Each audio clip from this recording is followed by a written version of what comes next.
by righteousness consciousness. Activating grace by what? Righteousness consciousness. Wow. Say it together. Activating grace by righteousness consciousness. Thank you, Jesus. It is one thing to be righteous, and it is another thing to be righteousness conscious. Are you getting me? Your spiritual growth in this kingdom will be determined by the extent of your understanding of your position of righteousness in Christ Jesus. If you don't understand the concept of righteousness, you might stay throughout your Christian life as a spiritual baby, and the enemy will play around with you. Let's read Hebrews chapter 5, verse 13 to 14. Hebrews chapter 5. Oh, Rabashikari. Hebrews chapter 5, verse 13. It says, "For everyone that useth milk is unskillful in the word of righteousness, for he is a babe. But strong meat belongeth to them that are full age, even those who by reason of use have their senses exercised to discern both good and evil." The Bible says what? His inexperience with the message about what? Righteousness. Oh, I love that version. Father, God bless you in the spirit. His inexperience with the what? The message about righteousness. So if you don't understand the concept of righteousness, the enemy will mess you up and down. Oh, labra, shika, labra. You live a Christian life full of guilt, full of condemnation. Paul was talking in Hebrews. Paul was speaking about weak conscience. Weak conscience. Hallelujah. So this morning, we'll be looking at that this morning. So one thing I want you to know is that there is nothing that activates the grace of God like the consciousness of righteousness. There is nothing that causes the flow of the anointing like a consciousness of righteousness. The Bible says, "They that have entered into his rest, they have ceased from their own works." When God created the Bible says that on the seventh day he rested. The Bible says he finished his works. Now when God recreated the world again through Christ Jesus, if any man be in Christ, a new creation. After the new creation, the Bible says what? Jesus Christ went and sat at the right hand of the Father. So the Bible says, "They that have entered into that rest, they have ceased from their own works." Paul says, "Therefore labor to enter into his rest." Oh, that's the message for another day. Hallelujah. Righteousness consciousness stirs up the anointing of God. It stirs up the grace of God. Romans chapter 5 verse 17. Please tell me that on the screen. The Bible says, "They that have received the abundance of grace." Oh, Labrasha. It says, "And of the gift of righteousness," the Bible says, "they shall reign in life." It says, by one man's trespass, death went through that one man, how much more? With those who receive the overflow of grace. I love that word, overflow of grace. And the gift of righteousness reign in life through the one man, Christ Jesus. Hallelujah. Amen. It says the overflow of grace. Now read the book of First Peter. The Bible refers to God as the God of all grace. The man of God was talking. It says the grace of God, the anointing of God, the power of God, the Spirit of God is like an ocean. Some people go to fish with cups. Some people go with bowl. Some people go with tankers. He said, but others have decided to just connect the pipe to the house. He said, "They that receive." The Greek word for receive is katalambano. It means to cease. Are you getting me? So, the grace of God that flows, it's your responsibility to receive it. And one of the things that activate that grace is righteousness consciousness. Hallelujah. So we're going to be looking at different types of righteousness this morning. The first one we're going to examine this morning is called self-righteousness. Self-righteousness. What is self-righteousness? This is righteousness by self-effort to do good or live without Christ. It is righteousness by self-effort to do good or live without Christ. Holy Ghost, help me this morning. Self-righteousness is morality without Christ. Someone tells you that I don't go to church, but I'm even better than those who go to church. Self-righteousness. There is nothing that destroys faith like self-righteousness. If you read the book of Acts chapter 10 verse 1 to 6, the Bible speaks of a man called Cornelius. Oh, labra. The Bible says this man feared God. The Bible says this man loved God. The Bible says he gave alms to the poor. He prayed earnestly day and night. The Bible says he fasted. God loved him. He was a good man. The Bible says God sent an angel to Cornelius to send for Peter. When Peter came, Peter had to lead him to Christ. Meaning that even with all the good works, he was not saved. Amen. God loved him, but if he would have died, he would have gone to hell. Good people go to hell. Yeah. Come on. Good people go to hell. Yes, sir. The Bible says there is no name under the heaven that have been given for salvation but the name of Jesus. Amen. Hallelujah. So good works are good, but they cannot produce eternal life. So God loved the man, and God had to dispatch an angel to arrange for his salvation.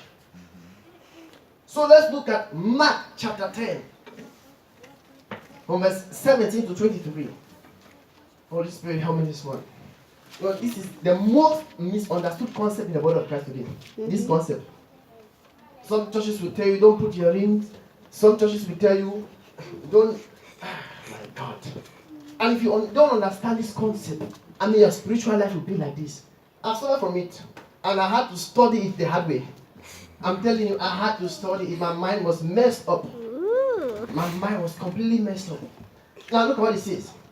As he was setting out on a journey, a man ran up, knelt down before him, and asked, "Good teacher, what must I do to inherit eternal life?" Please go down. "Why do you call me good?" Jesus asked him. "No one is good but one God." Or but only God. That version says, "But one God." Jesus says, "But only God." Then go downward. And Jesus said unto him, "Why callest me that good?" Okay. "Thou knowest the commandments: do not commit adultery, do not kill, do not steal, do not bear false witness, defraud not, honor thy father and thy mother." It says, and he answered and said unto him, "Master, all these things have I observed from my youth." This man must be a very holy man. I tell you. And look what Jesus says. Jesus beholding him, the Bible says Jesus loved him. Isn't that wonderful? Yeah. The Bible says he loved him. I like that part. And he said unto him, "One thing thou lackest, O Brashita. No matter how moral you are, there is something that you lack." I've seen people who are very perfect, but they have weakness in just one particular area. God allows certain weakness in your life intentionally to draw you to Christ, to make you know that you cannot save yourself. It says one thing thou lackest, one thing. Everybody lacks one thing. Amen. No matter how perfect you are, everybody lacks one thing. It's one thing thou lackest. No matter how perfect you might think you are, it says one thing thou lackest. Look at what it says. It says, "Go thy way, sell whatsoever thou hast, and give to the poor, and thou shalt have treasure in heaven. And come and take up your cross and follow me." Go downward. And he was sad at that scene, and he went grief, for he had great possessions. Go down. He was angry. And Jesus looked round about and said to his disciples, "How highly shall they that have riches enter into the kingdom of God?" It is called what? Self-righteousness. You see? Oh, labrashika labaha. The man says, "I've done all these things for my root." Let me tell you something. Even if you are born by a pastor, you need to seek your life to Christ. Yeah. Even your grandfather was a pastor, a bishop, you have to consciously, deliberately make up your mind to surrender your life to Jesus. Yes, sir. Today I'm dealing with the basics of Christianity. Hallelujah. I had to get to a point that I had to deliberately make up my mind that I'm going to live for Jesus. Amen. You know, sometimes some of us that are born in the church, baptized in the church, we are confirmed in the church, and then become confused. Yeah. Yeah, you call it religious rascality. So this man had good works, but he thought that by those good works were able to save him. Good works are good in themselves, but they cannot give a man eternal life. Yeah. Oh, if good works was sufficient enough to give us eternal life, then why did Jesus have to come and die for us? The Pharisees tried to be perfect. Oh, Labra. The Bible said the law was good, but the law made nothing perfect. The law made not. The Bible says God gave the law to increase sin consciousness. The Bible said the law entered that iniquity, transgression might abound. Now, if you go to countries like Germany, right, you realize that they have limited laws on speed limit. You can drive as fast as you want in Germany. But in America, the laws are so strict. So in Germany, if you are driving very fast, you don't have a problem. It's not a sin, not a transgression. But in America, it's a transgression. Why?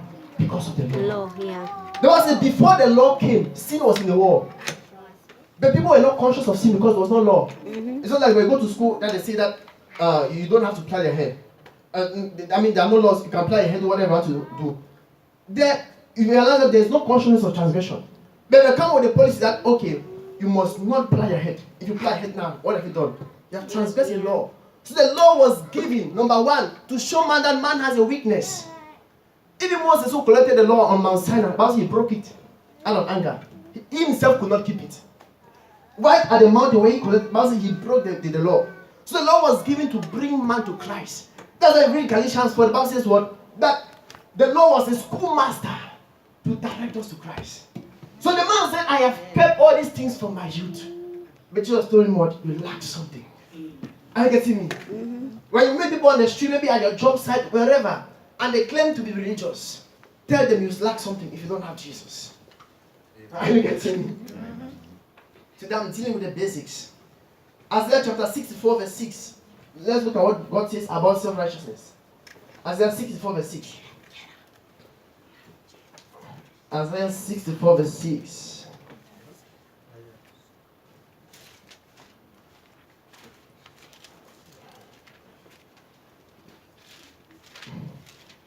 It says, but we are all as an unclean thing, and all our righteousness is what?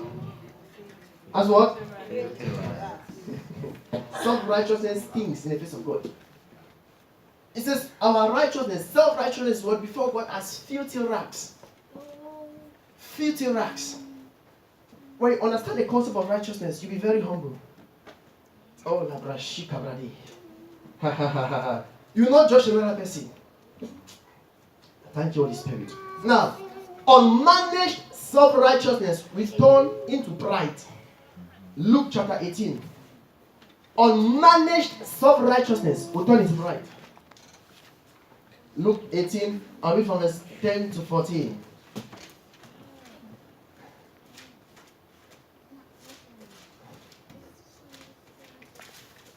Luke 18. It says, two men went up into the temple to pray. The one a Pharisee and the other a publican. Verse 11. It said, the Pharisee stood and prayed thus with himself. God, I thank thee that I am not as other men, extortioners, unjust, adulterers, or even as this publican. Oh, look at what he was saying. Two people are praying. One on that side, one on this side. This one was boasting. I'm not like this other person. That is ridiculous in church. Look at what it says there. So it says, and first what? You must be very spiritual. I tell you. I give tithe of all that I possess. Very committed. And the publican standing afar off will not lift up so much as his eyes unto heaven, but smote upon his breast, saying, God be merciful unto me, a sinner. Oh, Abrashadu. Jesus says, I tell you that this man went down to his house justified rather than the other. For everyone that exalted himself shall what? Be abased. Him that humbled himself shall be exalted. Jesus says, blessed are the poor in spirit. And the Bible speaks of poor in spirit. It speaks of people who depend on the grace of God. Amen. It says what the Bible says what they shall inherit what? The kingdom of God. So unmanaged self-righteousness will turn into pride. Let me tell us this. God is not good to you because you are good. God is good to you because he's good. Yeah. The Bible says he makes the rain to fall on the just and the unjust. Oh, this morning I'm not shouting. God help me. I want to shout. Oh my goodness. So you see, unmanaged self-righteousness will lead to pride.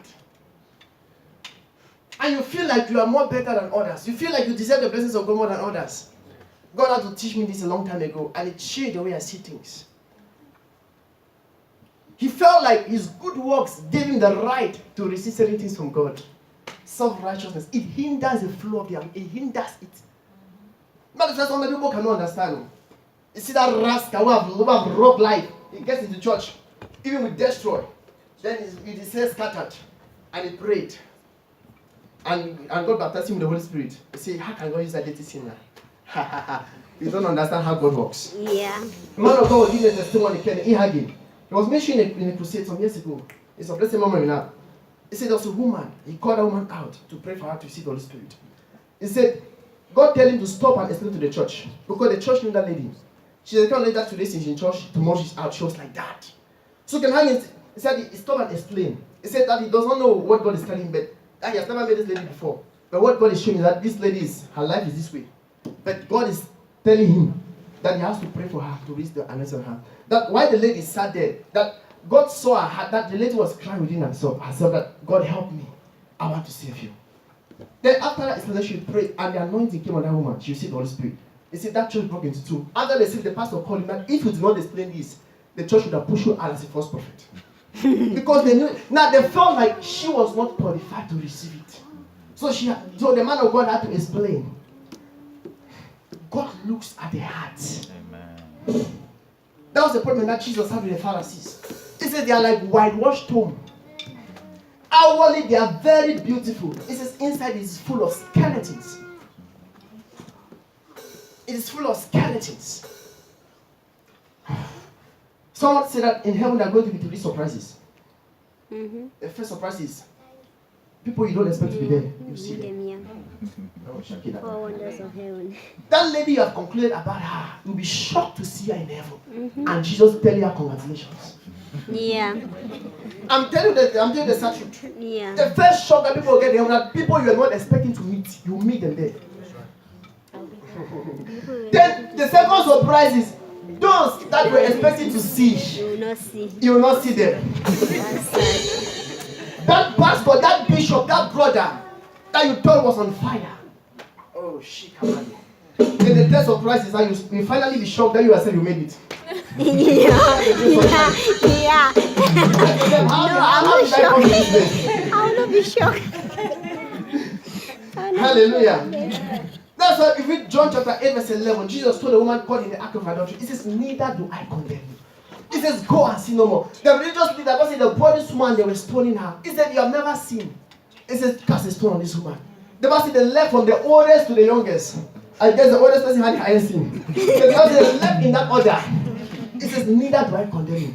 Condemnation causes people to sin more. Yeah. Guilt causes people to sin more.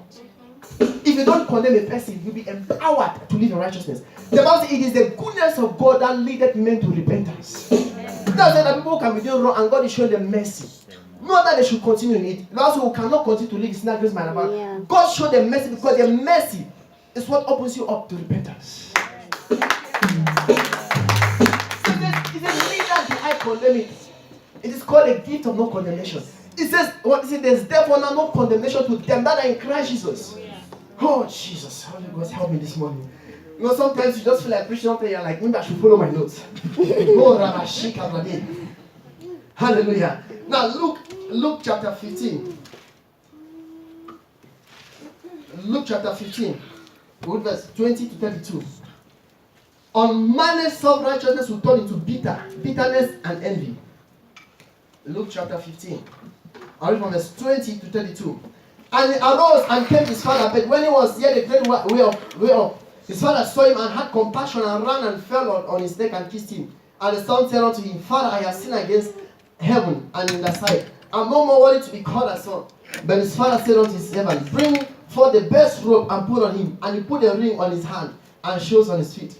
And bring hither the fatted calf and kill it, and let us eat and be merry. This guy has gone out and rocked life. Guess what? But the father was waiting for him. Many of us are here, God is waiting for us. Yeah. I'm telling you, the father, let me tell you something. God is not interested in your past. God is much more interested in your future. Yeah. You might not be able to change the past, but you can change the future by the decision you make today. Yeah. And the blood of Jesus does what? Can eradicate your record. Yeah. When the child is giving birth to, does that child have any past? No. If a new creature in Christ, born again, do you have a past? No. Woo! Woo! Now this does not work on attention. Now, when I say you don't have a past, that does not mean that the enemy will not fight you or Yeah. certain things in the past will not fight you. But you'll be in a better position to deal with it. Because you're speaking from a place of authority. Are you getting me? Yeah. Now, look at what the Bible says. Now, 25 says, now, let me from 24. For this son was dead and is alive again. He was lost and is found. And they began to marry. Now they were celebrating and having fun. I love having fun. And the elder son was in the field, and he came and drew near to the house and heard the music and dancing. The Lord says, and he called one of the servants and asked what these things meant.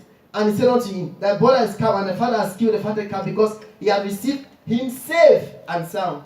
Oh, you received him alive, thank God. And he was angry. Jealous. Oh, Jesus. And would not go in, therefore came in his father out and entreated him. Look at what he said. And he answered to the father, Lord, these many years have saved thee, neither transgress I at any time thy commandment, self-righteousness. And yet thou never gavest me a kid, even the smallest one, that I might make merry with my friends. Unmanaged self-righteousness will lead to bitterness. Yeah. True. I know ladies who are in church. All my life I've been in church. All my life I've been in church.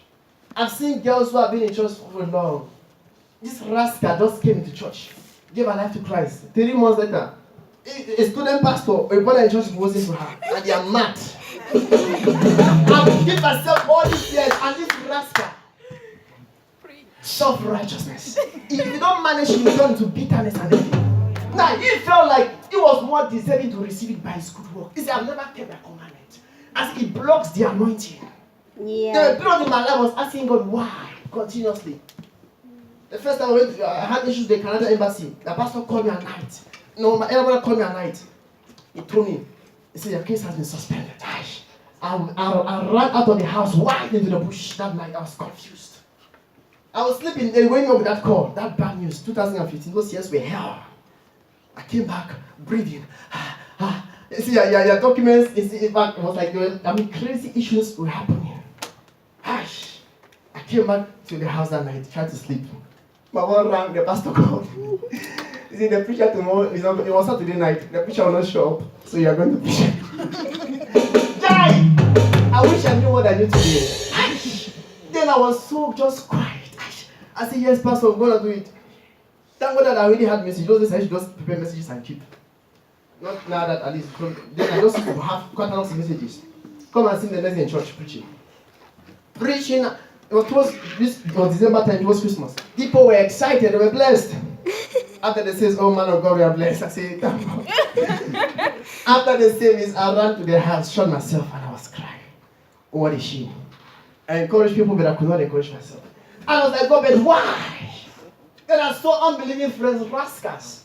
They just went and collected their visas. And I was going, why?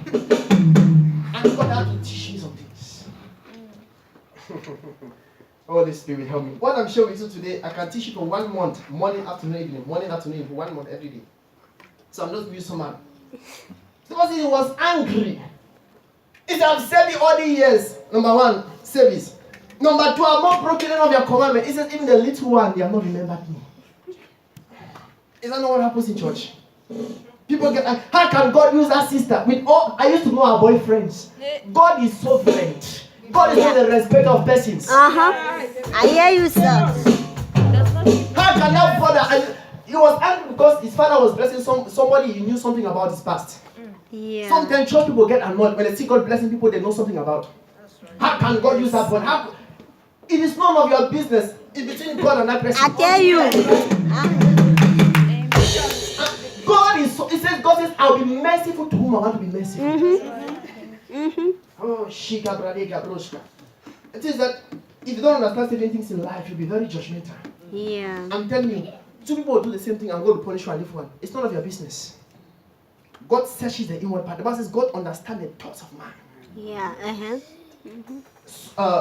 Abraham, Lord was in Sodom when they were living. The Bible says the angel told them, "Don't look back." When they looked back, the wife became a pillar of salt. Abraham stood from his own place and looked at the same place. He's not going to become a pillar of salt. Yeah. Wow. Never you do something because other person is doing it. I was talking about the other. I was like, in life, not everybody has a second chance. Yeah. We are all unique. And so what God does to somebody else is none of your business. Go to Romans chapter 9. Oh, Rabasi Kabrani. Romans 9:15. Romans 9.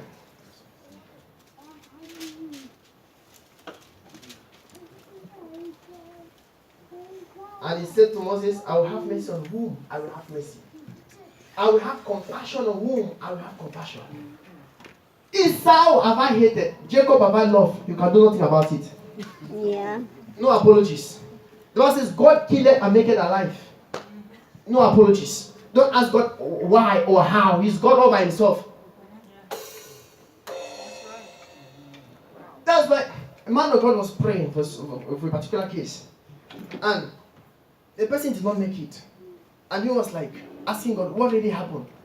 And he tried to water, and God can hug him. He had a trance. And Jesus told him that trance. He says, don't even touch it with your whole life. He says, between me and that person. He says, don't even touch it.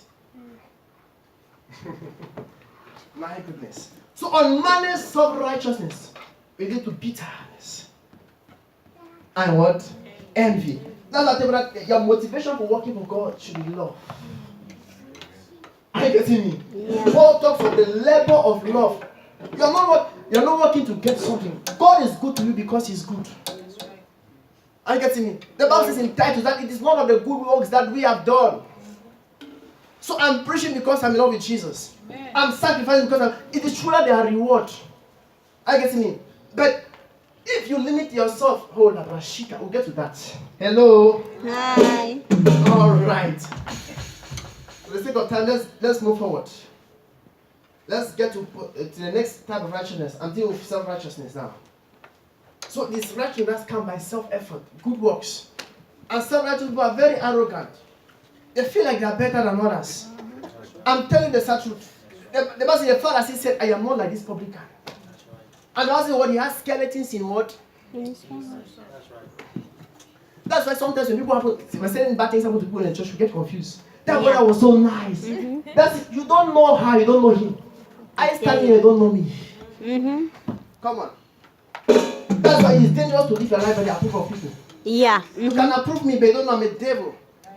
Yeah, and you can condemn me, and but God is telling me congratulations. Yeah. That's the sad truth. Jesus told the Pharisees, he said, you hypocrite. He says, cleanse the inside first. He said, then the outside will be clean. So when things happen, say, oh, that deaconess, that mama deaconess. I've been in church all my life, I've seen things. But why did this happen? That brother was like, you don't know them. Aye. You don't know them. But outwardly, the Bible says he was working, but he was murmuring. Mm-hmm. He was working with bitterness in his life, in his heart. When the younger brother showed up, the Bible said what he was mad. Can you celebrate the success of your brother? Can you celebrate the success of your sister? Amen. Come on. Oh, Jesus. He felt like I deserve it. That's right. Self-righteousness destroys the power of God. It destroys it. I've been to programs before the ministration started several times. It happens to me. God tell me, get ready for my power. And I'm like, God, why? God tells me I'm going to move. And I know that God will move. It has nothing to do with me. Nothing, absolutely nothing. God will tell you, consecrate yourself, prepare yourself, be focused. If you understand this concept, you will not be judgmental and you will not be proud or arrogant. So I'm dealing with what? The elementaries of Christianity. That's right. Now, the second righteousness is what I call positional righteousness. Positional righteousness. Yeah. Don't be confused with all this grammar, it's very simple, okay? I just cut it out. Positional righteousness. Now, when a child is born in the US, that child does not apply for a green card, even citizenship. You get it by merit. You are born in this land. Now, when you get born again, you become righteous. The word righteousness means right standing before God. You are righteous because you are in Christ. His righteousness becomes what? Your righteousness. What did you do to become a sinner? Because we were born on the first man, Adam. Adam was corrupted already. So, that's why the unbeliever does not just sin because he's a sinner. Rather, the unbeliever is not a sinner because he sins, but he sins because he's a sinner. He has the nature of sin in him. So when you give your life to Christ, you receive the righteousness of God in you. God approves you. The Greek word for righteousness has to do with approval, divine approval. Thank you, Jesus. Hebrews chapter 8, verse 12. Oh, Labrashad. Hebrews chapter 8, verse 12.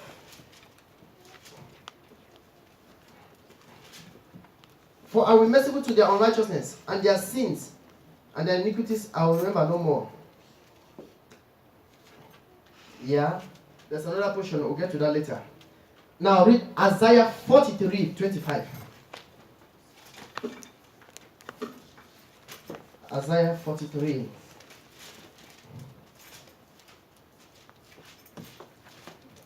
Isaiah 43:25 says, even I am he that blotted out thy transgression, and for my own sake I will not remember thy sins. So God takes away your past. It's being cleansed by the blood of Jesus. And God says what? I will not remember. Or you ask God to forgive you, God forgives you. The next day, ask God to forgive you, he doesn't know what you're talking about. He doesn't know what you're talking about. He says, I will not remember. That's why God is mad so much with unforgiveness. Because we all got a debt we cannot pay. More than national budget, right? Yeah. And God cancels it. Then you cannot forgive your brother. Holy Spirit, help me. Now, 2 Corinthians 5:21. 2 Corinthians 5:21. It says, for he had made him to be sin for us, who knew no sin, that we might be made the righteousness of God in him.